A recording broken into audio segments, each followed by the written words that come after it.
हिमाचल में सेब की बात होती है, अदानी जी। कश्मीर में सेब की बात होती है, अदानी जी। पोर्ट्स की बात होती है, अदानी जी। एयरपोर्ट्स की बात होती है, अदानी जी।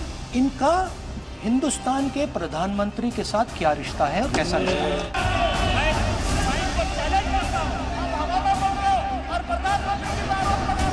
नियमों की अवहेलना करके पूरा उनकी टिप्पणी गाली गलौज, हमें खड़ा होना पड़ा, नियम दिखाना पड़ा, बिना किसी दस्तावेज के एक हवाई किला बना करके। ये बहुत दुर्भाग्यपूर्ण है। जॉइंट पार्लियामेंट्री कमेटी जो बोल रहे हैं हम, जेपीसी, वो कॉन्स्टिट्यूट कीजिए, उसके सामने सब चीजें आएंगे। आप घबरा रहे क्यों?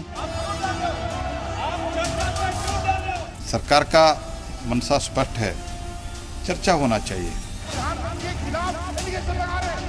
विपक्ष ने ये तय किया है कि वो सदन की जो कार्रवाई है उसमें भाग लेंगे।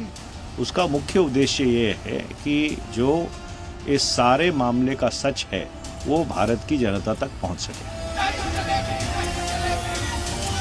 प्राइम मिनिस्टर आके हम लोग को बनाए, यही हुआ उस बात, नहीं तो मुसीबत हो जाएगा ना, भारत खत्म होते चला।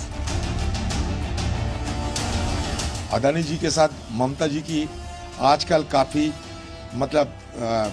रिश्ते में काफी बदलाव आए हैं। मोदी जी के खिलाफ कुछ नहीं बोलती और अदानी जी के खिलाफ भी कुछ नहीं बोलती। विपक्ष लगातार से आज इस सदन में हो, सदन में बाहर, इन सारी पार्टियों में जिस तरीके से आपस में अपने अस्तित्व की लड़ाई है तो हमेशा बटी हुई है।